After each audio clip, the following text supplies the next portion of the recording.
la respuesta y al final el enunciado, ¿ok? Entonces, siguiendo esa lógica, ¿en qué parte del tracto gastrointestinal se explicarían mejor la reducción de síntomas por la presencia de órganos de yeyuno, ilion, colon, duodeno segunda porción, duodeno quinta porción? Pregunta puntual, pregunta de anato e histo.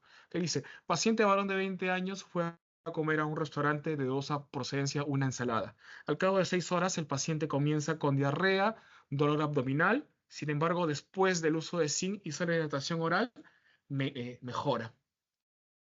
Pregunta, ¿en qué parte del tracto gastrointestinal se explicará la mejor reducción de estos síntomas?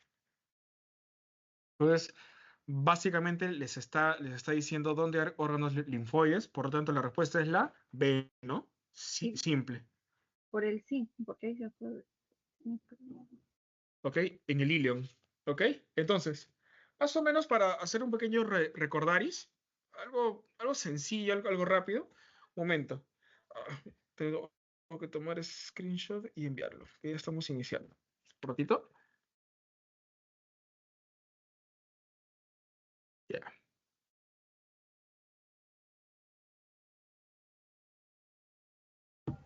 Ya, perfecto. Entonces, vamos a dibujar acá un cubo, ¿ok?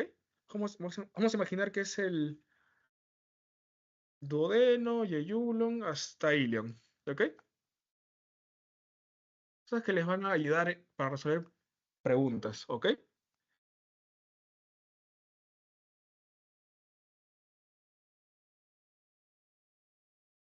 Duodeno, yeyuno e ilion. ¿Ok? Entonces, sí o sí tienen que saber esto antes de ir al examen. ¿Qué se absorbe principalmente en el duodeno? Metales, ¿no? Metales divalentes. ¿Como cuáles? Hierro, calcio, magnesio, ¿ok? Cobre. ¿Y otra cosa más? Aminoácidos, ¿ok? Mientras me doy, ustedes saben que hay un duodeno proximal y duodeno distal. En el distal, más incluso se puede absorber, incluso casi en el duodeno proximal, como que comparten ciertas cosas. Por ejemplo, en el yeyuno proximal y en el duodeno distal se van a absorber cantidades exuberantes de magnesio, zinc, vitamina A y ácido fólico, o sea, la B9. ¿Ok? ¿Dónde se absorberán los carbohidratos? Duodeno y yeyuno. ¿Dónde se absorben los lípidos? ¿Ok? En forma de kilomicrones. Yeyuno. Principalmente. ¿Ok? ¿Qué se absorbe en el ilion? Principalmente, Vitamina B2 positivas. uno, ácidos biliares, vitamina B12, ¿ok? Y tiamina, que es la B1. Targets, cosas que les van a hacer a ustedes. Si los ácidos biliares, cierto, y uno importantísimo, vitaminas liposolubles.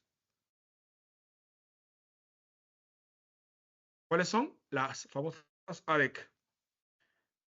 Pregunta, si yo tengo un paciente que no reabsorbe ácidos biliares, por ejemplo, en la enfermedad de Crohn, ¿no? Así les pueden preguntar. Paciente con enfermedad de Crohn que me hace litiasis vesicular. ¿Por qué me hace litiasis vesicular? Porque no puedo absorber ácidos biliares. Por lo tanto, el colesterol se precipita en la vesícula. Así de simple. ¿Ok? Target, enfermedad de Crohn. Si hay una ilitis, una inflamación del ilion, no se absorben los ácidos biliares, por lo tanto, es un paciente que forma cálculos biliares. Pacientes que se les hacen ileostotomías, pacientes que van a tener también problemas al absorber ácidos biliares. target de la vitamina B12. Hay un parásito que le encanta estar acá. Es el Difilobotrium, ¿no? Difilobotrium. Si estamos en Europa, Latum. Si estamos en Chile, en Perú, en Ecuador, Pacificum. ¿Qué hace este parásito? Realmente come vitamina B12.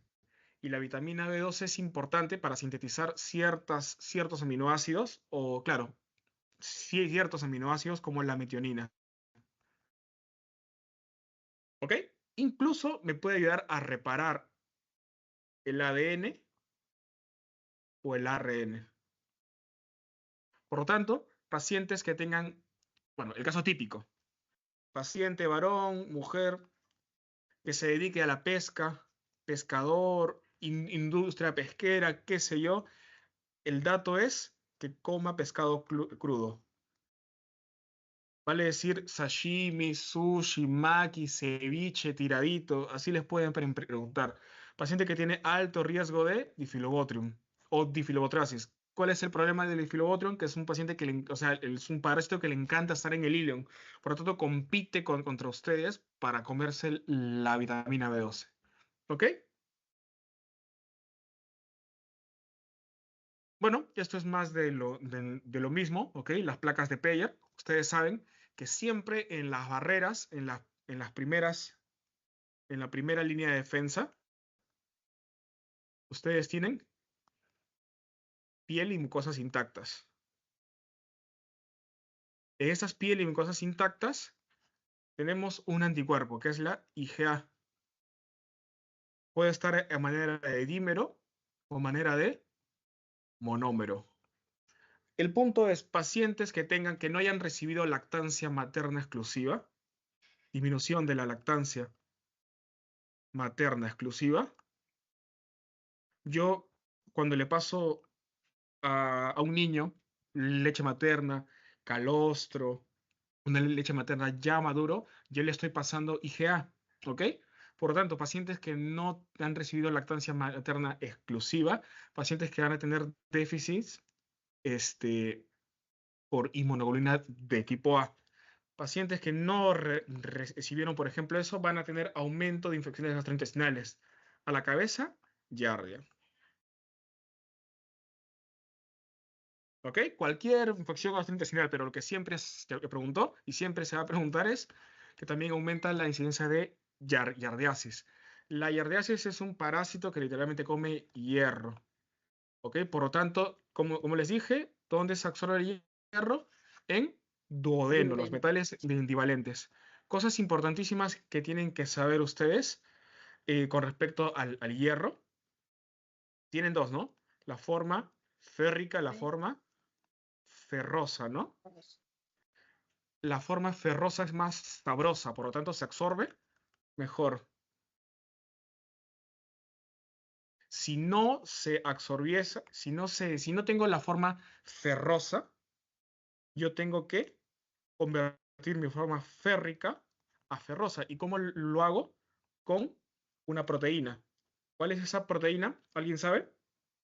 La duodenovesito. El citocromo P duodenal, efectivamente, me convierte, este citocromo duodenal, me convierte el hierro ferroso al hierro, perdón, el hierro férrico al hierro ferroso. Y por un transportador que es el transportador de metales divalentes de tipo 1, ingresa. ¿Ok? Al final, este hierro tiene que pasar al capilar, tiene que pasar por acá, pero no lo va a hacer por difusión. Tiene un transportador. Esta es una puerta. ¿Cómo se llama esta puerta? La ferroportina. Ferroportina.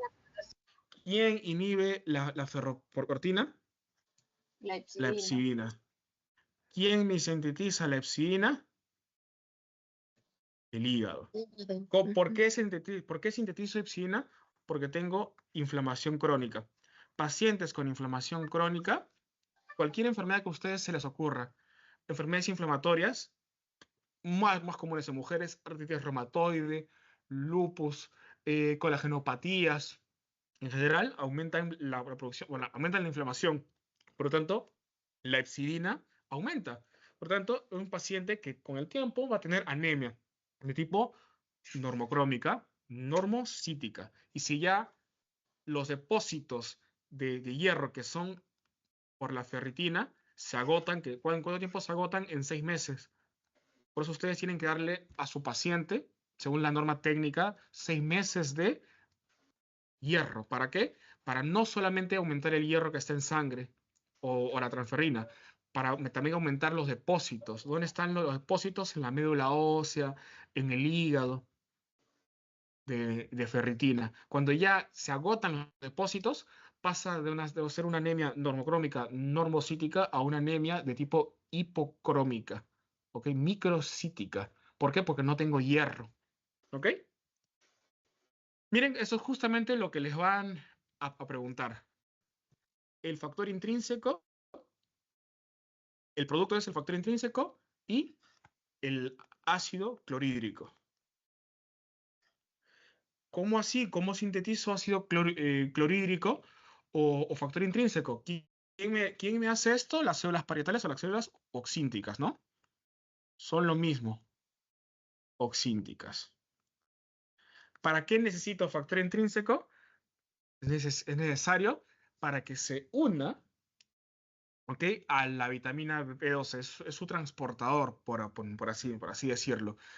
La vitamina B12 se va a absorber ¿en dónde? En el ilion, por medio de 3 tipos de transportes. El primero, el más importante, es un tipo de transporte especializado o por endocitosis. ¿Ok? Luego puede ser por difusión facilitada, pero no es muy importante. Y el último puede ser paracelularmente. Es más, en el riñón, el glomérulo, el túbulo contorneado proximal también puede reabsorber vitamina B12. ¿Ok? Pero lo que ustedes les van a preguntar es cómo se sintetiza esto. O sea, perdón, cómo se absorbe y cómo se absorbe. Gracias al factor intrínseco, ¿ok? Llega hasta el enterocito más distal del ilion y se absorbe 1 por endocitosis, 2 difusión facilitada y 3 paracelularmente.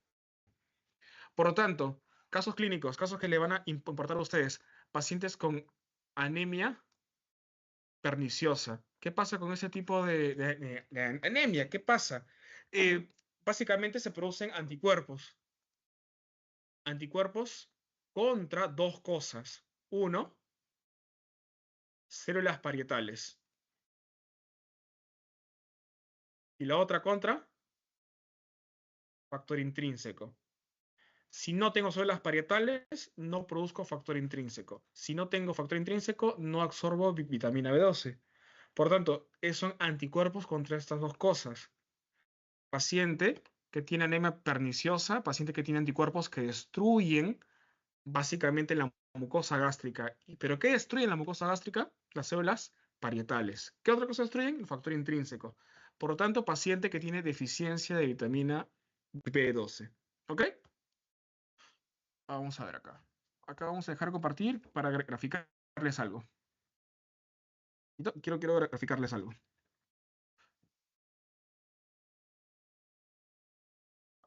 Ya está.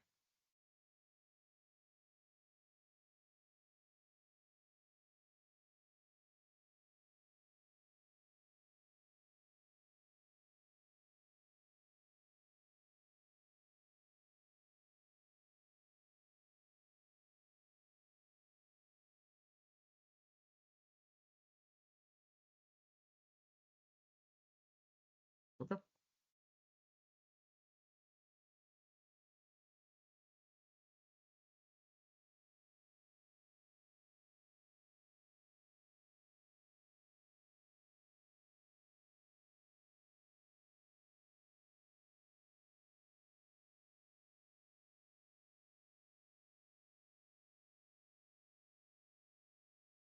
Ya.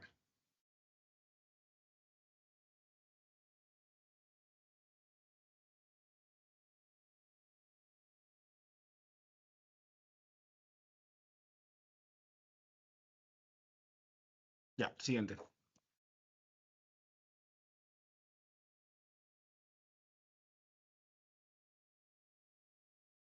Ya, listo. Ya, miren. Importante que recuerden esto. Lo más probable es que ya se los hayan dicho hasta el cansancio, pero bueno, igual, creemos que esta es una célula parietal o una célula oxíntica. ¿Ok? Queremos que estemos en el cuerpo y el fondo gástrico. ¿Ok? Ustedes tienen receptores para ciertos ligandos. Por ejemplo, el receptor muscarínico de tipo 3. ¿Qué más? Tienen receptores para la gastrina o el famoso CCKB. Tienen receptores ¿para qué cosa? Para la histamina. Los receptores H2. ¿Ok? O los de hidroxitriptamina. Los H1, por ejemplo, son los que están relacionados con el uso de antihistamínicos. ¿Ok? ¿Qué más? Acetilcolina. Somatostatina. Sí, exacto. Los de somatostatina. Y finalmente, prostaglandinas. Las ¿Ok? prostaglandinas. Entonces, aquí tenemos acá tenemos, no sé, el 10º par craneal. Entonces, se va a liberar acetilcolina, ¿ok? Y este par craneal tiene la capacidad de liberar o de estimular la liberación de algo, de péptido liberador de gastrina, ¿ok? Y este péptido liberador de gastrina lo que va a hacer es estimular a las células G del estómago. Las células G producen gastrina. ¿Ok? Entonces acá tenemos dos cosas que pueden llegar. Acetilcolina, que ustedes saben que está relacionado al sistema nervioso parasimpático, que es de reposa y digiere. ¿Ok? Entonces, gastrina y acetilcolina por este lado. Al final se acoplan a su receptor. ¿Ok? Estos están relacionados, están asociados a un tipo de proteínas, ¿ok? Que son bueno, son receptores de tipo metabotrópico. Entonces, por lo tanto, juegan con proteínas GQ. Ambas juegan con proteínas GQ, ¿ok? Ahí está, ahí nos vamos a quedar. ¿Qué pasa con el receptor de histamina? ¿Ok? ¿Quién libera la histamina? Las células enterocromafines. O las células tipo, mejor dicho, tipo enterocromafines. ¿Qué hace la histamina? Se acopla al receptor H2, ¿ok? Y este está asociado a proteínas GS. Por otro lado, si yo, al final, ¿por qué quiero hacer todo esto? Porque necesito segundos mensajeros, ¿no? ¿Cuáles son los segundos mensajeros de las GQ? IP3, El inositol trifosfato calcio. y el calcio. Listo, así de simple. Y de las GS, ¿cuál es el segundo mensajero? El AMP cíclico. Entonces yo acá estimulo el AMP cíclico y estimulo el IP3 y el calcio. ¿Para qué? Esto me va a estimular un transporte activo primario. Es un transporte que usa ATP. ATP, fosforilo, se convierte ADP. ¿Por qué? Porque yo estoy intercambiando contra la gradiente. Intercambio, ustedes saben que el potasio es intracelular, es el catión más importante a nivel intracelular, ¿ok? Y el sodio es a nivel extra. Pero acá estamos en las células parietales, ¿ok? O células oxínticas. En contra de la gradiente, yo intercambio potasio por hidrogeniones, ¿ok? Entonces, miren, estos hidrogeniones se van a encontrar con cloro que tiene un tipo de transporte aparte, y formo ácido clorhídrico. El IP3 y el AMP cíclico estimulan a esta bomba, ¿ok? Los inhibidores de bomba, como el famoso esomeprazol, el famoso lansoprazol, pantoprazol, omeprazol, inhiben, ojo, irreversiblemente. ¿Qué quiere decir esto?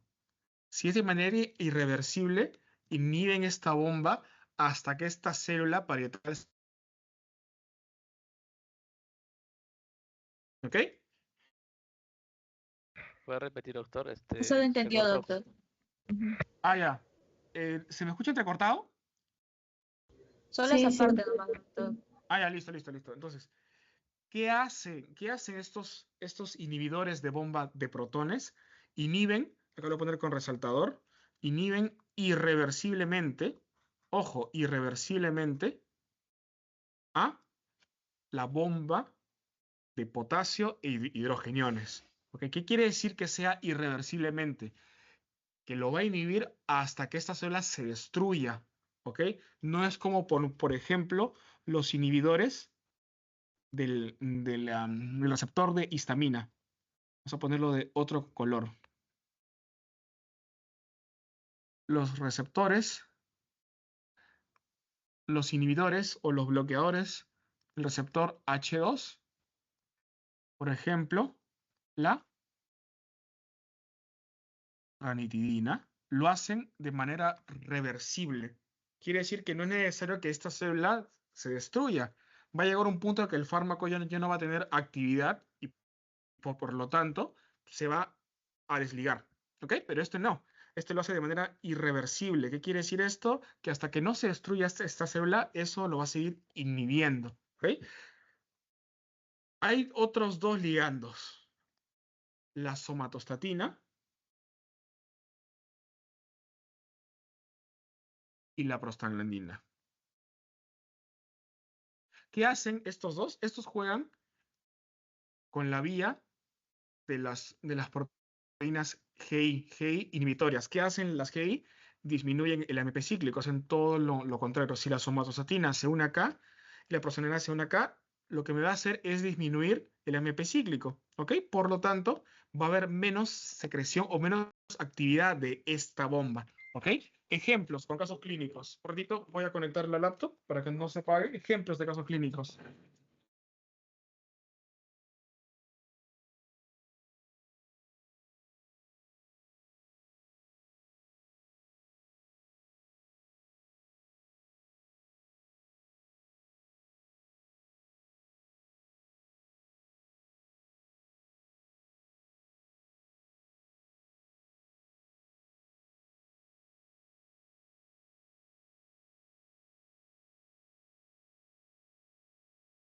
Ya, listo. Ejemplos. Entonces, para que quede claro, la somatostatina exactamente qué hace. ¿Ok? La somatostatina realmente me inhibe todo a nivel gástrico. Absolutamente todo. ¿Ok? Entonces, si estoy diciendo que me inhibe todo, me va a inhibir efectivamente la secreción de ácido. ¿Ok? Por ejemplo, entonces, ¿cuál es la acción? Vamos a ponerlo acá al costadito. ¿Qué me hace la somatostatina? Me inhibe todo. ¿Ok? Uno, me baja la acidez gástrica. ¿Ok?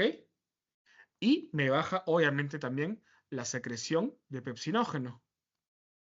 El pepsinógeno es importante. ¿Por qué? Porque el pepsinógeno, las células principales lo van a producir. El pepsinógeno pasa a ser pepsina por medio del ácido clorhídrico. ¿Para qué? ¿Qué hace la pepsina? Rompe enlaces peptídicos de mis proteínas. ¿Para qué? Para yo iniciar la digestión de las proteínas. ¿Ok? Eso es lo que hace la pepsina. Pero la somatostatina me inhibe esa función. ¿Qué otra cosa más? Disminuye la secreción de fluido pancreático. ¿Qué más? Me disminuye la contracción de la vesícula. ¿Qué cosa me aumenta la contracción de la vesícula biliar? La CCK, No sé si. la colecistoquinina. Por lo tanto, si les preguntan, paciente, mujer obesa de 40 años, que acude a emergencia por dolor en hipocondrio derecho que se irradia a la escápula, y les preguntan, ¿qué hormona explica los síntomas de este paciente? La colecistoquinina. ¿Quién me sintetiza la colecistoquinina o la CSK? Las células I.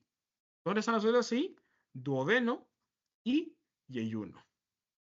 ¿Qué me hacen? Me contraen la vesícula biliar para yo expulsar bilis. ¿Eh?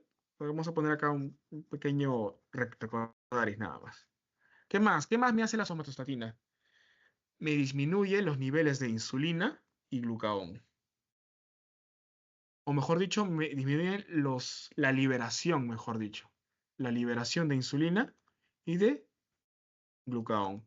Por tanto, miren todo lo que me puede hacer la somatostatina. Es más, hay fármacos que son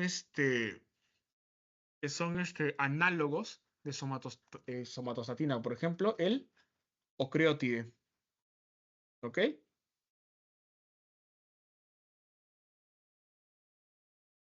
Entonces, ocreotide. ¿El ocreotide qué es el ocreotide? Es un análogo de somatostatina.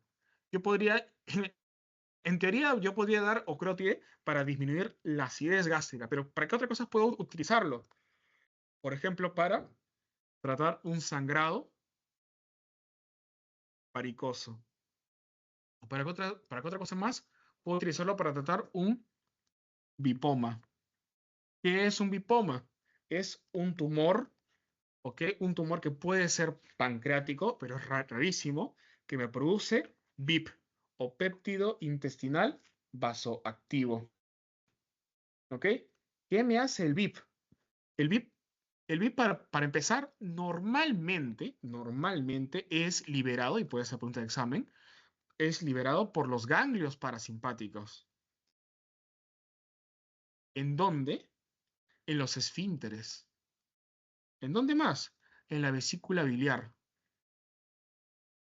¿Qué hace? ¿Cuál es su acción de este péptido?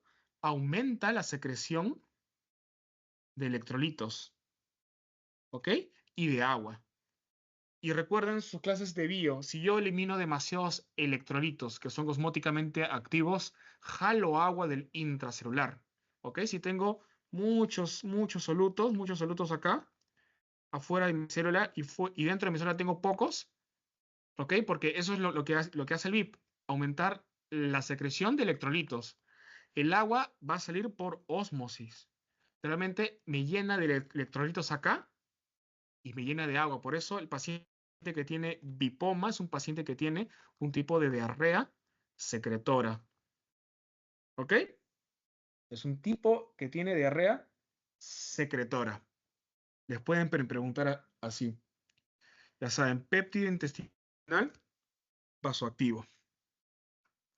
El ocrótide se puede utilizar para el bipoma. ¿Por qué? Porque me baja todo, me inhibe todo. ¿Ok? Ocrótide, somatostatina. ¿Qué otra cosa más? Por ejemplo, yo puedo también bajar el pH de mi estómago utilizando prostaglandinas. ¿Cómo así? Ustedes tienen acá, puedo borrar esto, ¿no? Ya puedo borrarlo, ¿no? ¿Sí? Sí, doctor. Ya, listo. Ya. A las finales, acá lo que importa es que se forma el ácido clorhídrico. ¿Ok?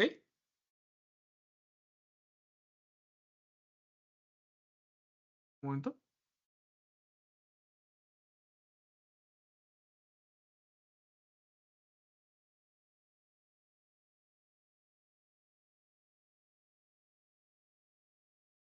Creo que hay bastantes personas que quieren ingresar. Si por A o por B quieren ingresar, acéptenlos nada más, ¿ok? Me están escribiendo en el chat que no les permiten ingresar. Déjenlos ingresar, por favor. Ya. Digo, el punto es que se forma ácido clorhídrico, ¿ok? Pero el ácido clorhídrico no está netamente en la superficie. Hay una pequeña capa de moco que tiene, bueno, más que moco, mucina. Aquí, ¿ok? Hay moco en la superficie de la célula oxíntica. ¿Por qué? Porque literalmente el ácido clorhídrico, ustedes saben que tiene un pH más o menos de 1 a 3, suficiente para destruir cualquier célula.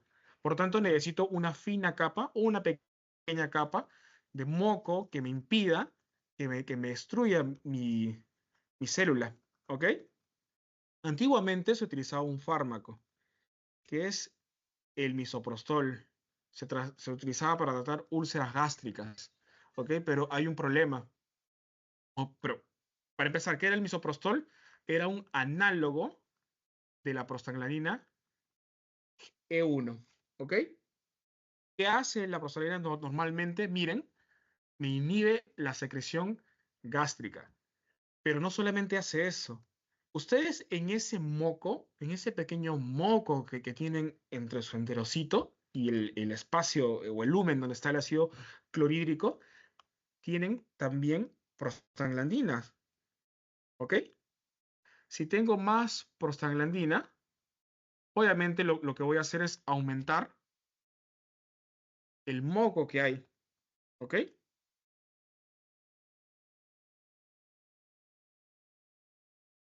Podía aumentar el moco. Entonces, al usar misoprostol, lo que yo hacía era hacía dos cosas. Disminuía la producción de ácido clorhídrico, ya saben cómo, uniéndose a su receptor que juega con la GI, pero además aumentaba la prostaglandina E1 en el moco. Por lo tanto, se podía utilizar para el tratamiento de úlceras pépticas. Pero hay un problema, la prostaglandina E1, GE1, también es un vasodilatador. O sea, quiere decir que relaja el músculo liso.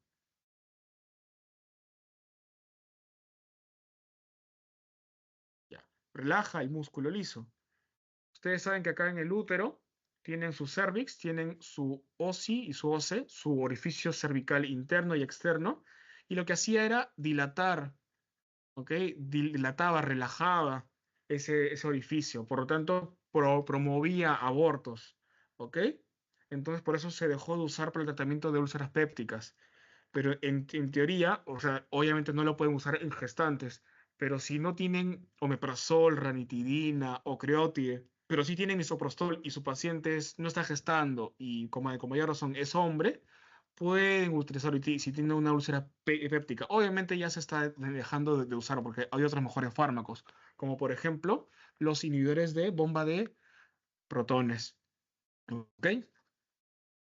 ¿Han escuchado hablar de el bismuto? Lo más probable es que sí. ¿Qué hace el bismuto o el bismutol? Ya, voy a ponerlo acá. Hace algo muy curioso. Lo más probable es que después de esto vayan a su serum y no tengan bismuto, sino tengan o sucralfato, casi nada de bismuto. Por eso tenemos que saber qué hace el sucralfato.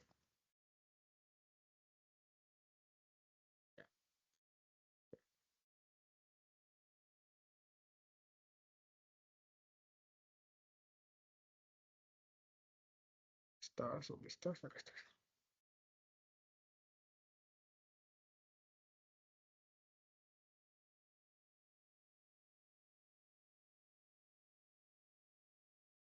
Ya está.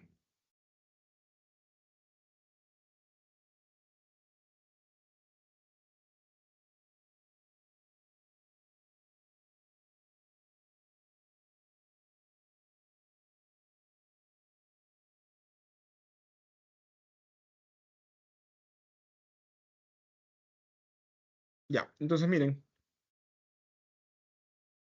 Entonces, no se quedan solamente con la ranitidina, ¿Qué otro fármaco hay? La famotidina, por ejemplo. Quizás no les pongan retinazonte para confundirlos. Por ejemplo, la famotidina. ¿Qué otro más? La cimetidina. ¿Ok? Entonces, por ejemplo, Doctor. ¿aló? ¿Se escucha? Sí, doctor, lo que pasa es Sí, que estaba doctor. hablando del sucralfato Sí, y doctor. se cortó, creo, Ah, no, o es en no. mi caso, ¿no? Ah, ya. Ah, ya. O sea, solamente añadí que no se queden solamente con la ranitidina, Ah, ya, ya. famotidina y cimetidina. Así de simple. ¿Ok? Listo. Y, doctor, el sulfalfato.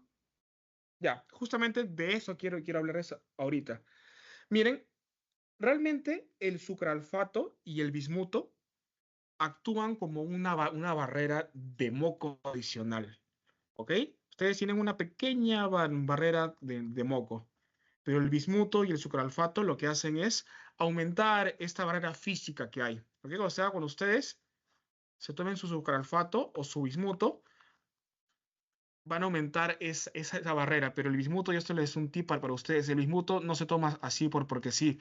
El bismuto, dependiendo sea la patología, pero si utilizo en el caso de, por ejemplo, dispepsia o ERGE, se tiene que tomar de 30 a 60 mililitros, al menos 30 minutos antes de, o preprandialmente, o sea, antes de su comida. Si no, no les va a hacer efecto.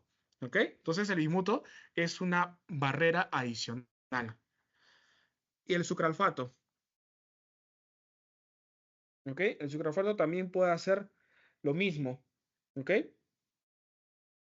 Ahora, el detalle está que ¿cuál es la diferencia entre usar sucralfato y usar el bismuto? Miren, bueno, hay una gran diferencia entre usar sucralfato versus usar bismuto. ¿Cuál es esa diferencia? El sucralfato para actuar necesita pH ácido. Sí o sí necesita un pH ácido. O sea, ustedes pueden dar el sucralfato solo. Si tienen un paciente que tiene un, un dolor no sé, por hiperacidez, pueden dar el sucralfato solo.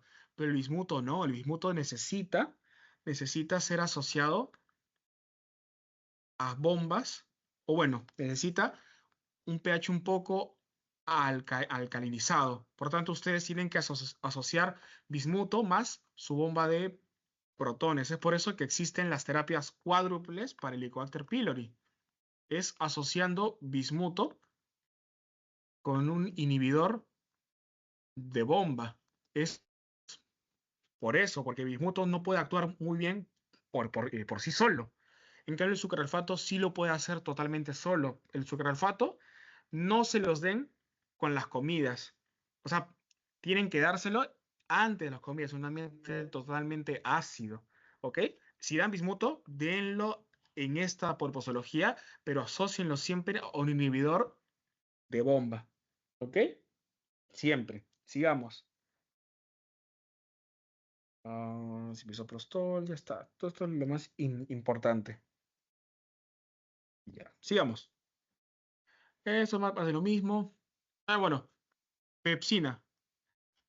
¿Qué células le secretan la pepsina? Las chip cells o las células principales. ¿Para qué me sirven? Digestión de proteínas que rompen los enlaces peptídicos entre aminoácidos.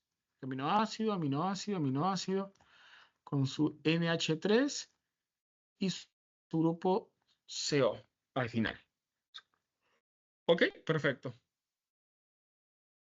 El bicarbonato me lo secretan las glándulas de Brunner. Las glándulas de Brunner sí o sí están en el duodeno. Eso lo han visto en histología. ¿Ok? Ya, siguiente pregunta. Dice, hombre de 48 años. No, para empezar. Primera pregunta y luego vamos a las alternativas. ¿Cuál de las siguientes estructuras explica los síntomas del paciente A, B, C, D, E? Uy, A, B, C, D, I, E. A, B, C, D, I, E. Entonces, miren, la pregunta es, hombre de 48 años es evaluado por dolor abdominal y diarrea. Datos de vital importancia. Dolor abdominal y diarrea. El paciente refiere que sus deposiciones son abundantes y de mal olor. Ya, cuando ustedes se enfrenten a un mal olor en sus heces, definitivamente descártenle una cosa, esteatorrea. Cuando los lípidos no se absorben en el yeyuno por medio de los kilomicrones, descártenle que no tenga esteatorrea. ¿Cómo se digieren los lípidos? Necesitan lipasas, necesitan ApoB48, necesitan que necesitan que el páncreas actúe. Si el páncreas no está actuando, no se van a absorber las grasas. No tiene antecedentes médicos relevantes, ¿ok? Él refiere que bebe 6 latas de cerveza diariamente. Uy, ya, perfecto. Al examen físico tiene ruidos hidráulicos conservados, leve sensibilidad epigástrica. Se toma un examen de recolección de S de 72 horas, la cual mostró una excesiva excreción de grasa fecal. Ya, esto confirma su esteatorrea. Se realizó una TEC abdominal donde se puede ver la siguiente imagen. ¿Cuál de las siguientes estructuras explica los síntomas de su paciente?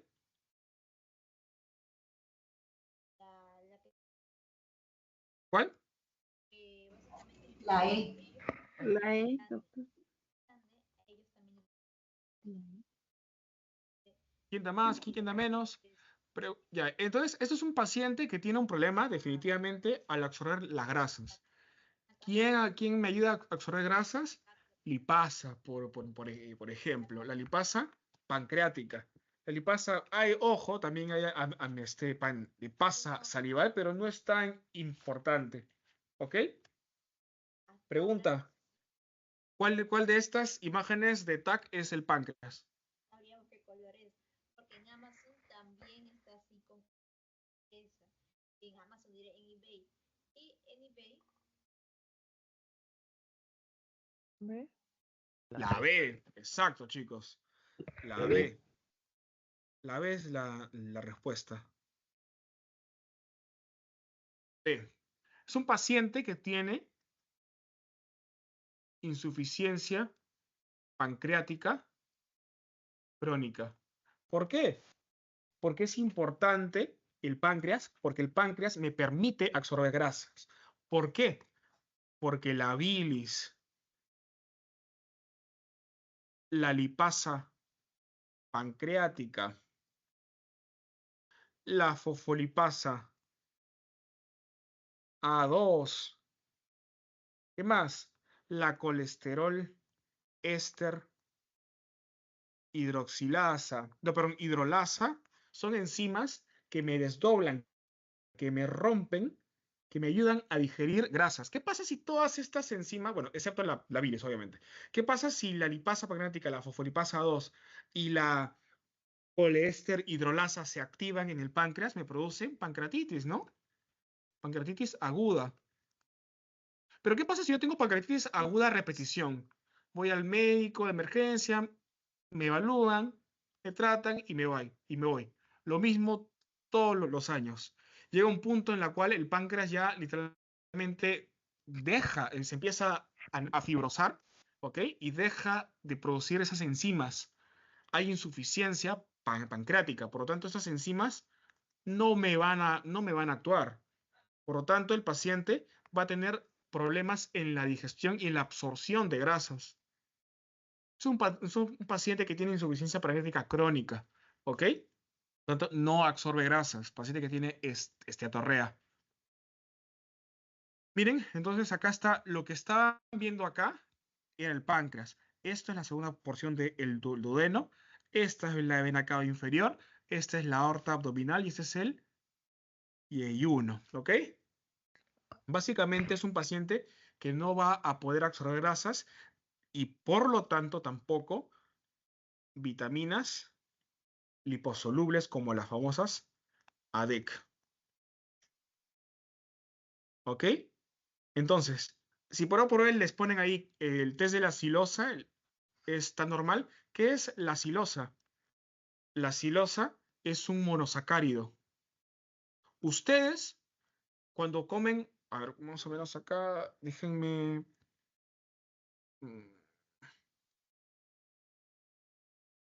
Pero ya, no importa. Ustedes cuando comen sus carbohidratos, ¿ok? Tienen que diferenciarlos en dos tipos, ¿ok? Carbohidratos simples versus complejos. Simples, azúcares, ¿ok? Por ejemplo, los monosacáridos. Ahí están la glucosa, la galactosa, la silosa, ¿ok? Y en disacáridos tienen, por ejemplo, a la sucrosa, a la lactosa, a la maltosa, ¿ok? Ustedes no pueden absorber disacáridos. Ustedes solamente, y yo me incluyo, solamente podemos absorber monosacáridos, ¿ok? Luego, complejos. Tenemos los almidones, como el almidón de la papa, de la yuca, y las fibras que están en la linaza, que están, ¿cómo se llama? En la papaya, ¿ok? Fibras. Ejemplos, acá tenemos los oligosacáridos y los polisacáridos. ¿Cuáles son las diferencias? Porque esto han preguntado en bioquímica ya 3 veces. Entonces es importante. Los monosacáridos solamente son unas moléculas muy complejas, son azúcares simples. Los que vienen en las galletitas, por ejemplo. Los disacáridos tienen, ¿cuántos? 2 monosacáridos. Los oligosacáridos tienen de 2 a 10. Y los polisacáridos tienen más de 10. ¿A qué quiere llegar con esto? Que los monosacáridos se absorben de manera simple. ¿Ok? Por lo tanto, si le hacen un test de la silosa, es un carbohidrato. Los carbohidratos son donde se empiezan a absorber duodeno y yeyuno. No tiene nada que ver que el páncreas. Obviamente haya amilasa pancreática, pero ya los carbohidratos empezaron su metabolismo, su digestión desde la boca, porque existe la amilasa salival. ¿Ok? Un paciente que tiene insuficiencia pancreática crónica, el test de la silosa es normal. No va a tener problemas en absorber los monosacáridos, porque ustedes tienen también amilasa salival o tialina. ¿Dónde sí habría un problema con el test de la silosa? En una enfermedad que no me permita que los monosacáridos se absorban. Por ejemplo, la enfermedad celíaca. ¿Ok? ¿Cómo sospecho de enfermedad celíaca? Un niño, ¿ok? O niños que no crecen, o sea, tienen desnutrición crónica. Esto ustedes lo ven con talla, edad, ¿no? Y encima un test de la silosa positivo o un test de la silosa anormal. Si sospechan de eso, le pueden sacar anticuerpos. Anticuerpos, por ejemplo, transglutaminasa. ¿Ok? Mira, esto es la esteatorrea. ¿Ok? Siguiente. Bueno, esto es solamente un recordaris, no hay mucha ciencia detrás de esto. ¿Ok? Estas son las estructuras retroperitoneales. ¿Ok? Por ejemplo, tenemos la aorta, la vena cava inferior, el duodeno, de la segunda a la cuarta porción, quiere decir que la primera porción es intraperitoneal. El páncreas es retroperitoneal, excepto la cola. Los uréteres, el colon, la porción descendente y ascendente. Riñones también son retroperitoneales. El esófago, la porción torácica. ¿Ok? Y el recto. Siguiente. Un hongo mohoso en algunas regiones de China contiene una sustancia que causa una mutación específica de guanosina y tiamina en el gen P53. ¿En qué población el riesgo de una patología aumentará? ¿Y cuál será? Esta es una pregunta puntual, ¿ok? Miren, hay dos tipos, bueno, hay, por así decirlo, sí, dos tipos de mutaciones puntuales. Las transiciones que me pasan, ¿ok? El problema de las transiciones es de purinas, ¿ok? Y el problema de las transversiones es que pasan. O sea, el problema de las transiciones es que el problema está en las mismas purinas o en las mismas piriminas. Ustedes saben que tienen dos tipos de piriminas, citosina y timina. Y el otro es, las purinas son adenina y guanina. Ay, déjenme borrar esto. El problema es que estas se intercambian entre sí. Pero el problema de las transversiones es que yo intercambio una purina por una pirimidina, ¿ok? Lo que me da los trinucleótidos. Si yo tengo trinucleótidos, o sea, 3 nucleótidos, tengo un codón. Es una pregunta puntual, ¿ok? Por si les preguntan. Suelen preguntar eso en Gringolandia. El Aspergillus flavus es justamente el que está asociado con la aflotoxina a hepatocarcinoma. ¿Ok? El hepatocarcinoma, también conocido como el hepatoma, es el tumor maligno más frecuente y hepático en el adulto. ¿Ok? Puede estar asociado como no a la cirrosis. ¿Ok? Causas de cirrosis: hepatitis C, alcoholismo, enfermedad,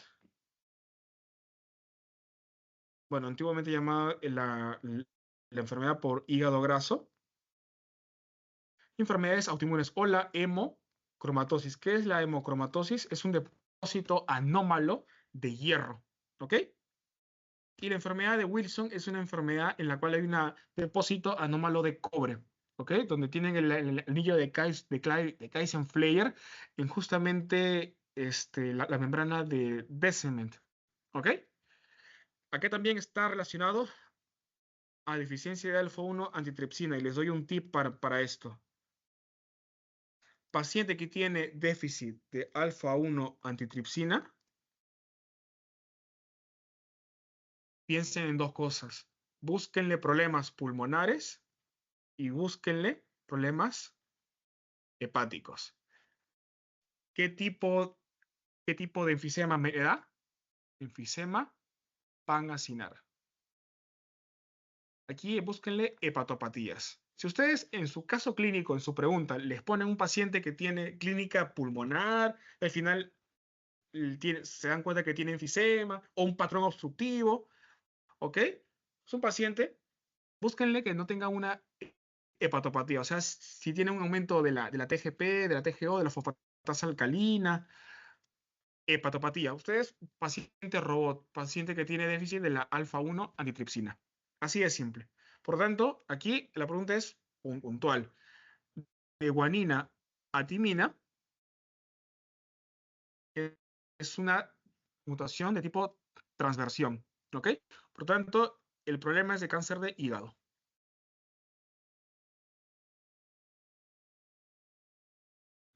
Ya, no creo que les venga, sinceramente, hepatitis. Si quieren, lo resolvemos, o si quieren, vamos a otra pregunta. Este me gusta más. Este me gusta más. Miren, es una pregunta grande, una pregunta gigantesca. Entonces, vayamos a lo que dice el enunciado. Dice, ¿qué patología tendrá este paciente? Varón de 78 años, cuidado por su enfermera en casa, es traído por sus familiares debido a dolor abdominal, ¿ok? Y disconfort. El paciente tiene historia de demencia avanzada y puede parcialmente verbalizar sus síntomas. Tiene una historia de disconfort abdominal intermitente por años, ¿ok? Eh, el paciente, ojo, él niega diarrea y sangrado rectal. pero no ha tenido movimientos intestinales aproximadamente en 5 días.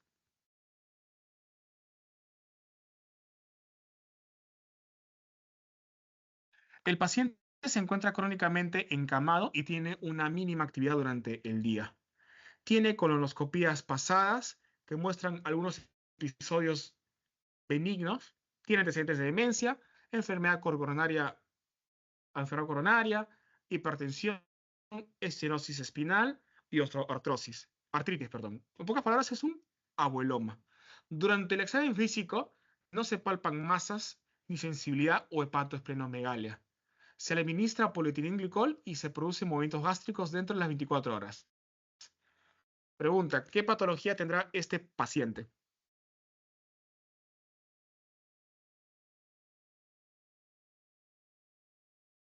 Ideas.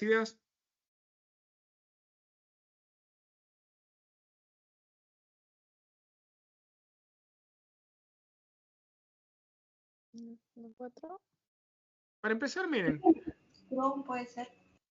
descartamos enfermedad de Crohn porque sus colonoscopías están normales. No hay sangrado rectal.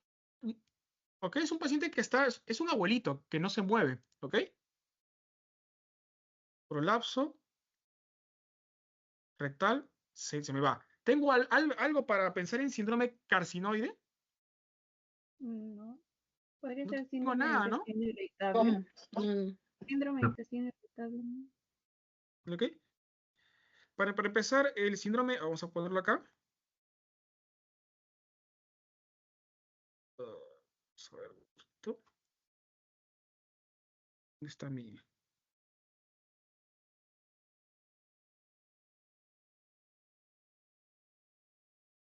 Ya.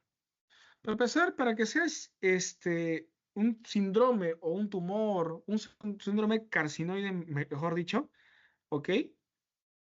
Puede localizarse es un tipo de tumor, ¿ok?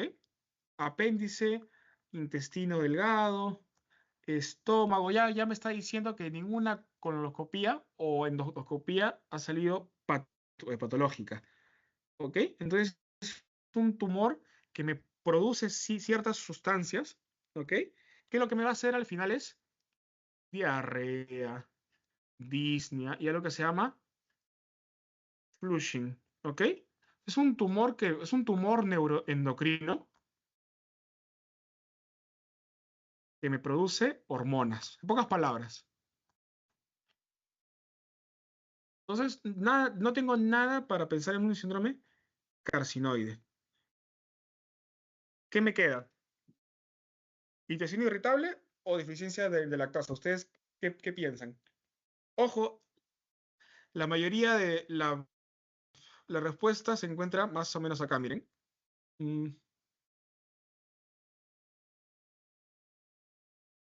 Esplenomegalia, y se le da glicol y produce movimientos gástricos dentro de las 24 horas.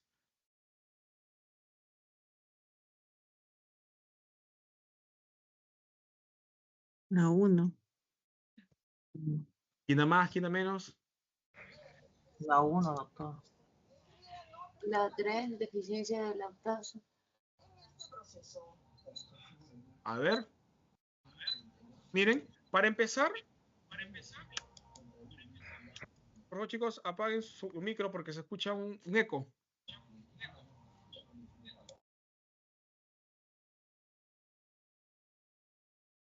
Ya está.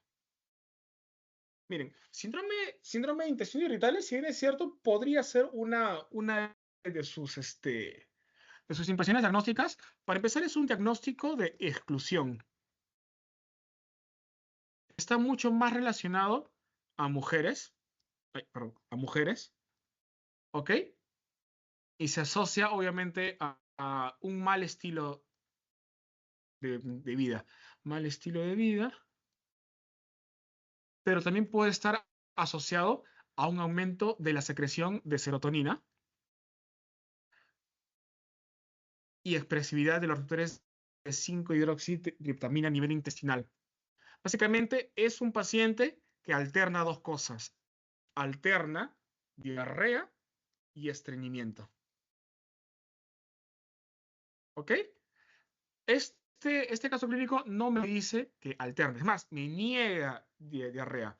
Chicos, es un paciente viejito, 78 años, con lo más probable es que tenga polifarmacia.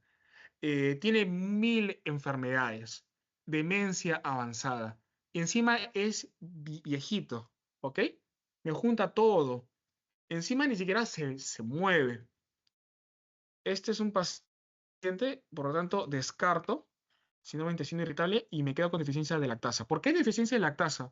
Mientras ustedes aumenten más su expectativa de vida, miren cómo a partir más o menos de los 30, 50 años, la deficiencia de lactasa empieza a florecer en ustedes. Como yo, un momento. Es un paciente, ojo, es un paciente que tiene una deficiencia, una intolerancia a la lactosa. Es un paciente que puede tener una diarrea de tipo osmótica.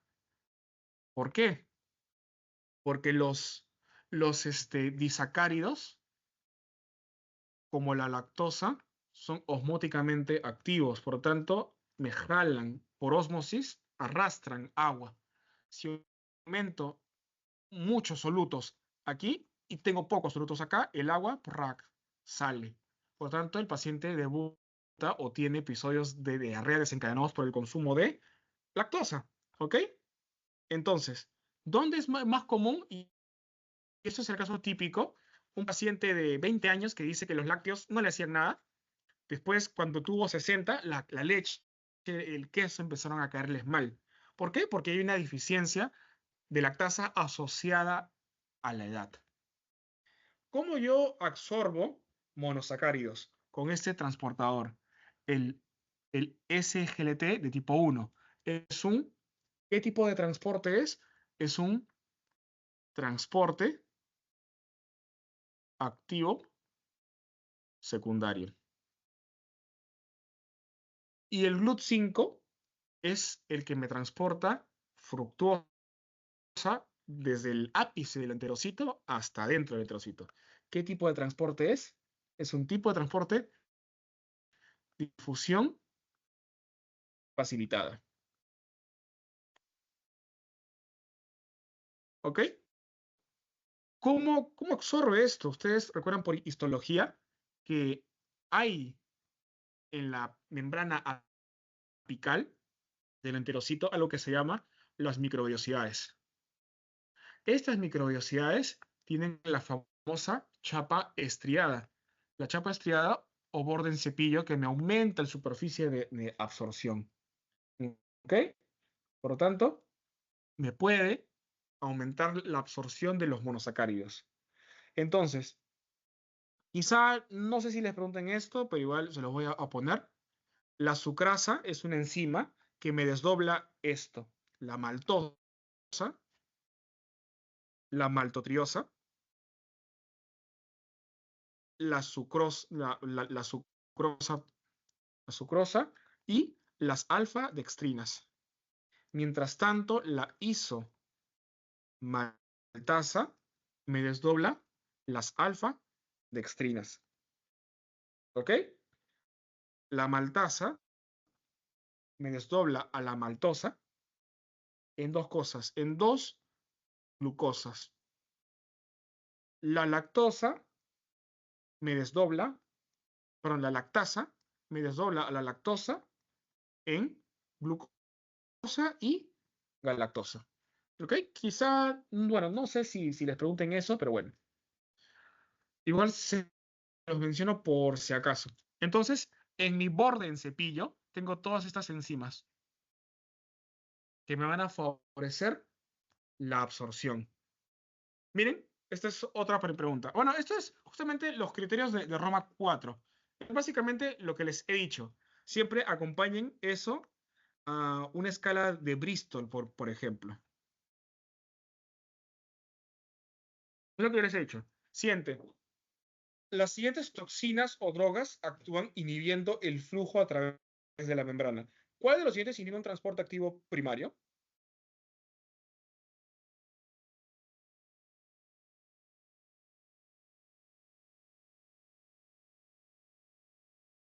¿Cuál es el que inhibe el transporte activo primario?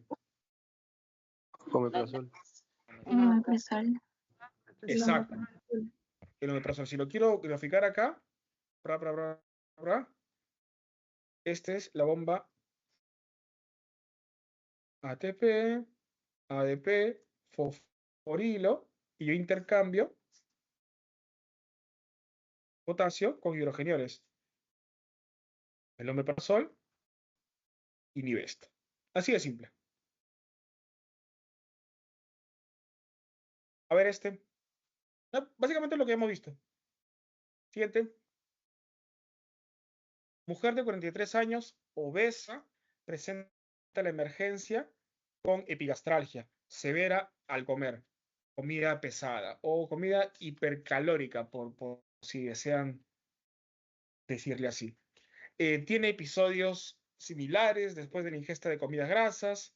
Se examina al paciente revelando sensibilidad en la región subcostal derecha. ¿Cuál de las siguientes hormonas explica el ataque de dolor en este paciente? La colecistoquinina.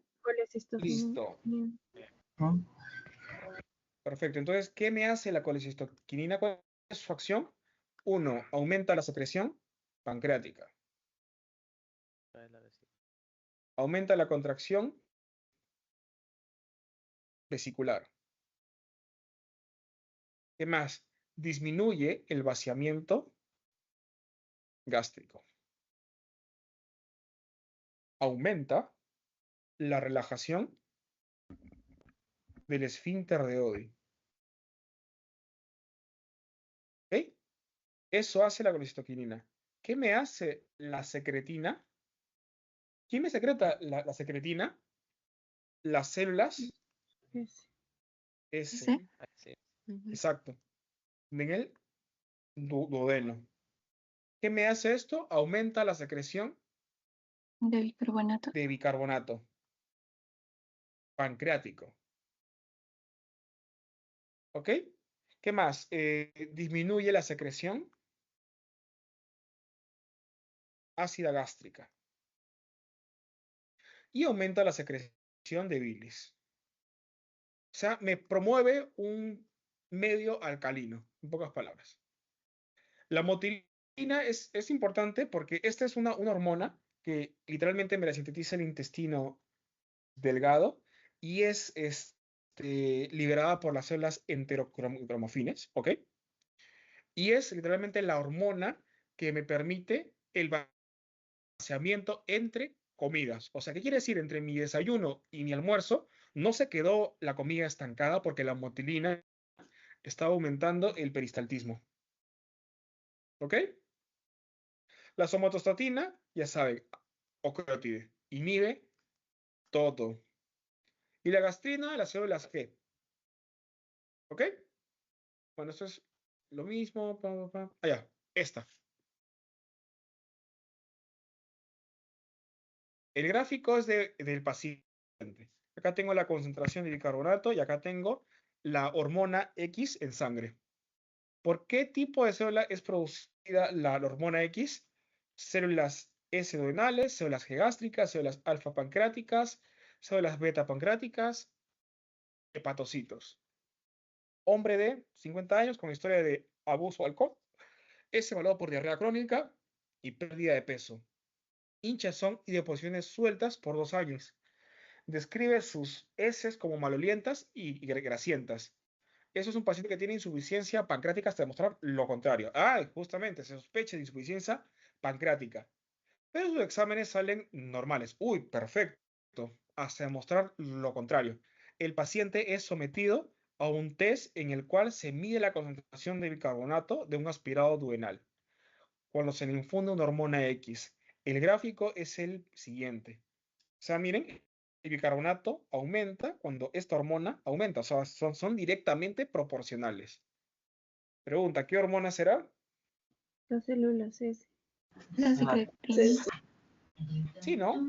Para hacer un recordaris, aumenta la secreción de bicarbonato pancreático, aumenta la secreción de bilis y me baja la secreción de ácido gástrico. ¿Ok? Esto es un resumen, ¿ok? De todo lo que hemos hablado. Literalmente todo lo he mencionado. Absolutamente todo. ¿Ok? Ah, cierto. No les hablé del GIF, eso sí. Así que voy a borrar una partecita. Ya, voy a ponerlo acá.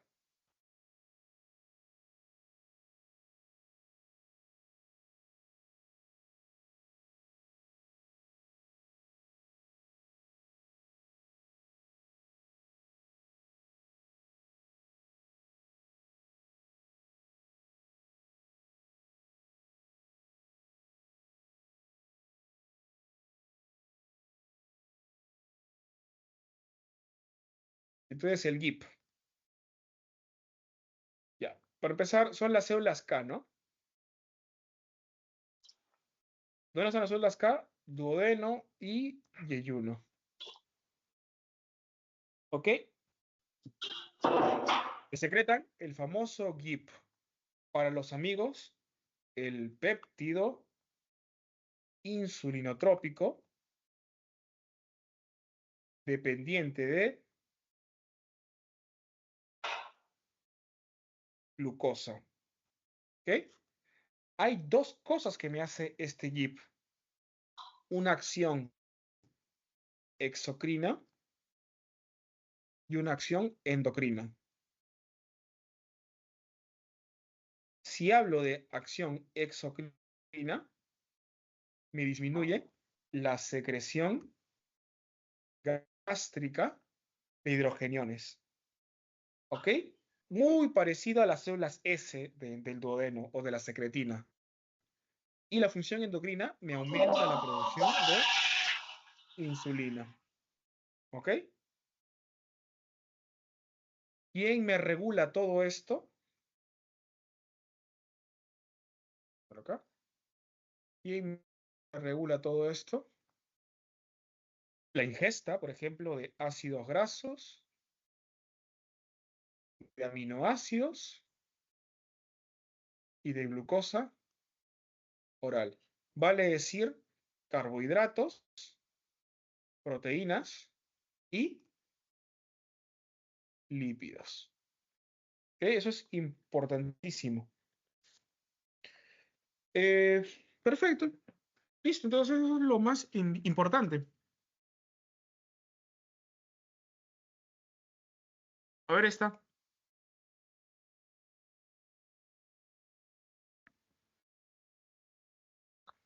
¿Cuál de los siguientes es la indicación más frecuente de endoscopía del tracto digestivo superior?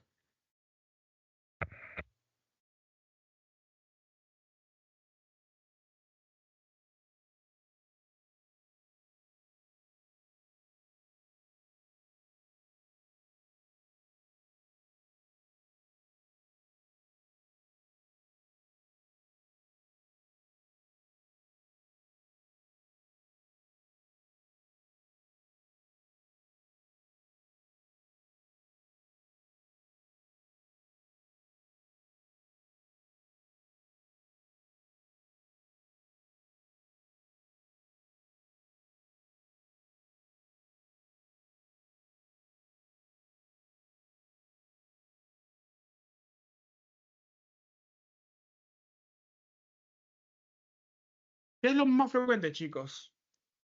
¿La B? Uf, no. ¿D? La dispepsia. Dispepsia. Siempre cuando van a gastro, su principal método, perdón, su principal motivo de consulta, perdón, es la dispepsia. Esa incomodidad, es esa sensación de llenura, de disconfort gástrico, de reflujo, de eructos, todo al final es dispepsia. Entonces es la presentación de síntomas del tracto gastrointestinal de la dispepsia. Es un dolor o una molestia en el abdomen superior asociado a pirosis epigástrica, saciedad precoz, hinchazón, que puede estar acompañada de náuseas y vómitos. ¿Ok? Realmente no existe un consenso actual de dispepsia, pero esa es justamente la indicación más frecuente de endoscopía y del tracto digestivo superior. Dispepsia. ¿Ok? Listo, chicos. Entonces, ¿cuándo va a ser su examen, me dicen? Jueves, doctor. Jueves. El jueves. ¿A qué hora? A las 10 de la mañana. Ocho. 10. Pues 10 de la mañana. Ya. Igual va a haber clase el viernes. ¿Ok? Entonces, el viernes, ¿qué cosa vamos a hacer?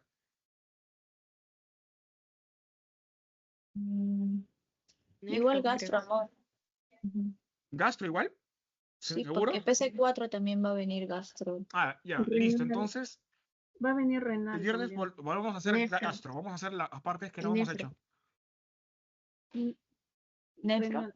Nefro va a venir. doctor. Nefro podemos hacer trastornos ácido base. Yo no tengo ningún problema. Cardio. Está bien, nefro. Ujú.